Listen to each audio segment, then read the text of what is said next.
So I had a thought the other day when I was wearing a fragrance from earlier on in my collection. And I was like, a lot of these fragrances were hyped at the time I started collecting. And I'm pretty sure that influenced the reason why I got some of these fragrances. So if you want to know what those are, stay tuned. That's it. Hit night. 22 cents. Get your vibe just right. Welcome back to the Twilly's 2 Cents channel, where I talk about fragrances, everything fragrance related, things of that nature. If you are into that, go ahead, hit me with a like and subscribe on this video. Yeah, rock out with me. So earlier in this week, when I was about to head to work, I was like, you know what? I had a question. And the question was, is this fragrance that I'm wearing still the king of office fragrances? And that fragrance just so happened to be Prada L'Homme. And so far, from what I can tell, this is still the king of the office, considering some of the comments that I saw. But today, it made me think a little bit further, like, okay, this fragrance was hyped at around the time that I really started, collecting fragrances. So I was like, what are some others? And then it kind of spiraled into, how does that look for you in your collection? What are some of the fragrances that were hyped at the time that you started your collection with? So I got a full row of fragrances here, and let's see if you can kind of figure out the time of when I started collecting. Now, with that being said, I kind of got to go into some of the channels that I watch, because that's where some of the influence comes from as far as fragrances being so-called hyped.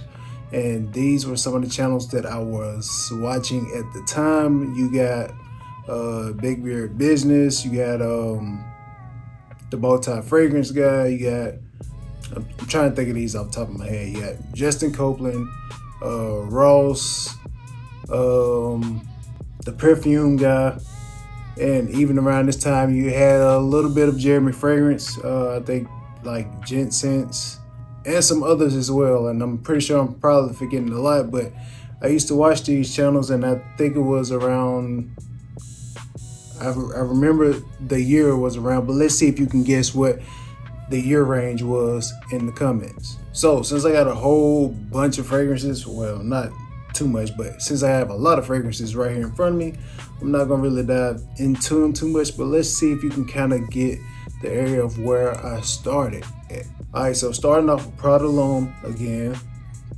The biggest talk about this one right here was like, it's so office friendly.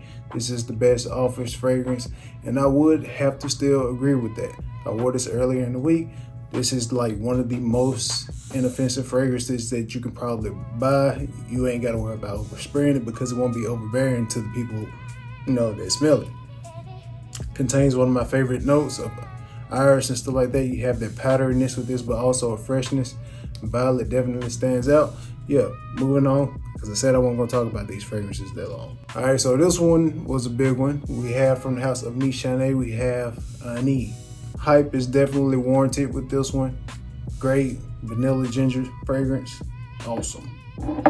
Oh yeah, and before I continue this list, I do have a few honorable mentions, because there are some fragrances that I have sold or given away. Most recently, my Roja Elysium, the original bottle that I had, I gave that away.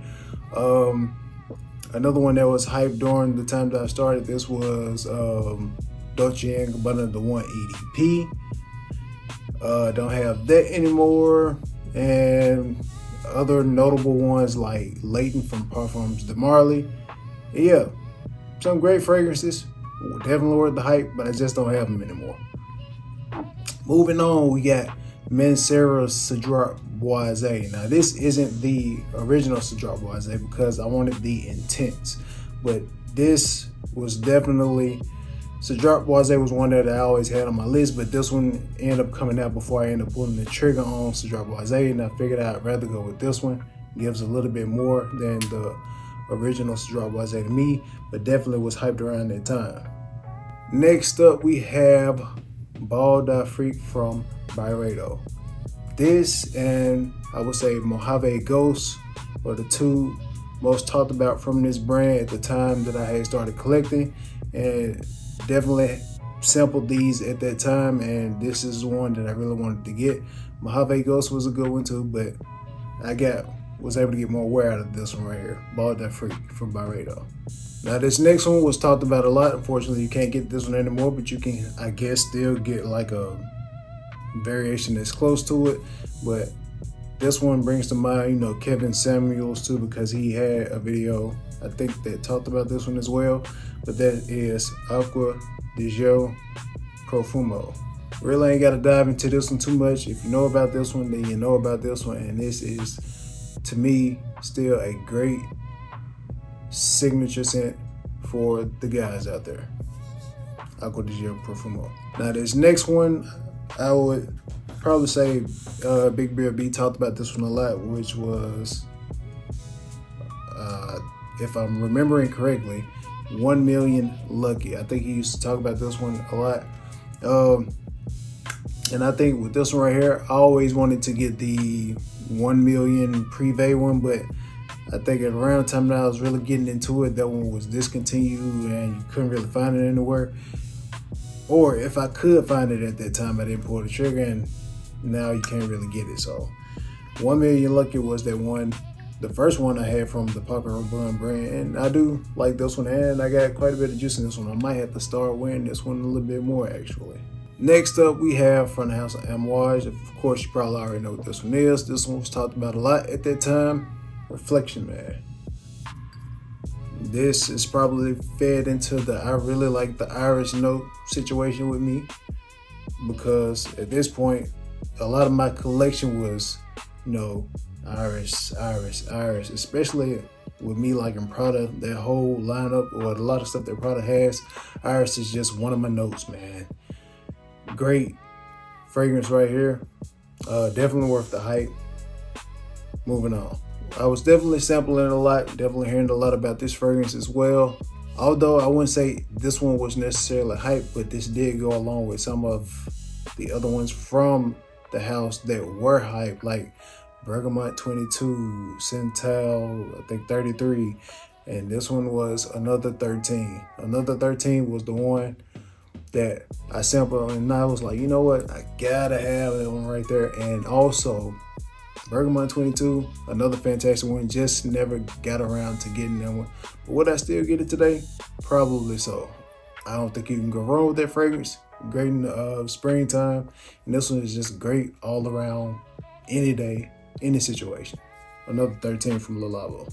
Next up, we have a Guerlain, and this Guerlain was the most talked about at that point. The one with the cherry note. This is L'Homme Ideal EDP. Today, still a handsome fragrance. The cherry in this is not so dialed up to like a, you know, Tom Ford's type of cherry. This is kind of like a cherry that's kind of like tucked in with everything else. Great for the office as well. Inoffensive, nice fragrance, but you still gotta like the note of cherry though. But this one was getting some hype at around that time, and especially with this size and style of bottle, these were kind of hard to come by at that time as well. So yeah, Guerlain, L'Homme Ideal EDP. Next up, we going to Tom Ford. At that time, I didn't want to pay wood prices, and there was one that was highly talked about, but another one that was highly talked about that when I first smelled it, and the note that was in this one, I was like, yeah, I gotta have that one. And that's Tom Ford's Noir Extreme. That coffee, desertish type note, and the spices that's in this is a fantastic fragrance, and probably one of the best Tom Fords that you can find out there. Definitely a good one. This one was definitely hyped at that time. Tom Ford's Noir Extreme. This next fragrance was one that I always wanted to have as well, but it took me a bit of time of getting around to it and sampling it. But when I did sample it, it was like, okay, now we just got to sit back and save a little bit of money so we can get this bottle. But this one was definitely talked about a lot throughout plenty of other channels at that time, and it's from Killian, and that's Angel Share. Fantastic boozy apple pie fragrance.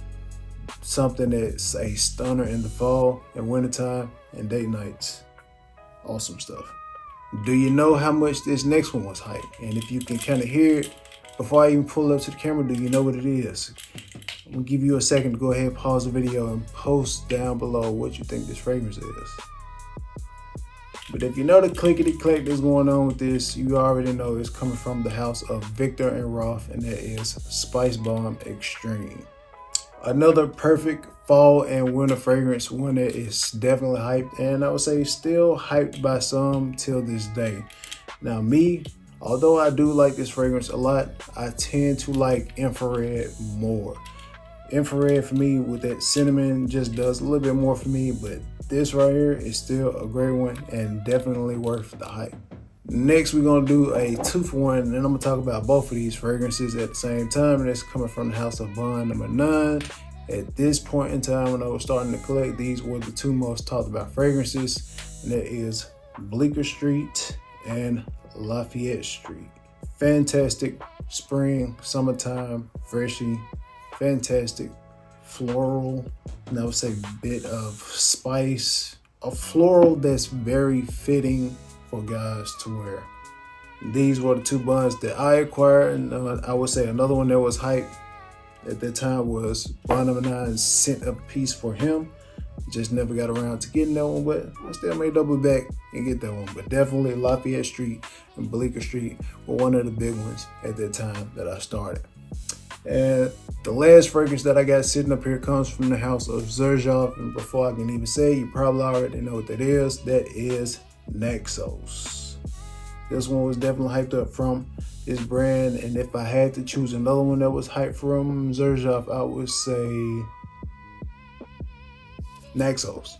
But there you have it. That's my list. So can you tell at which point in time and what other channels I may have been watching at the time that have, influenced these purchases right here, that have influenced me to sample first, because I did sample all of these with the exception of like a Guerlain, or probably just a Guerlain. I have sampled these before I bought them, but can you tell the time that I started, minus going back on my videos and watching my first video, and can you tell some channels that I've probably watched that I didn't mention?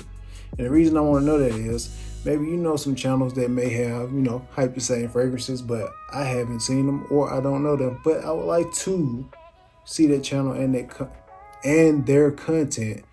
And drop me some comments below of some fragrances that you started with that were hyped up at the time, and I'm gonna see if I can guess when you started collecting your fragrances.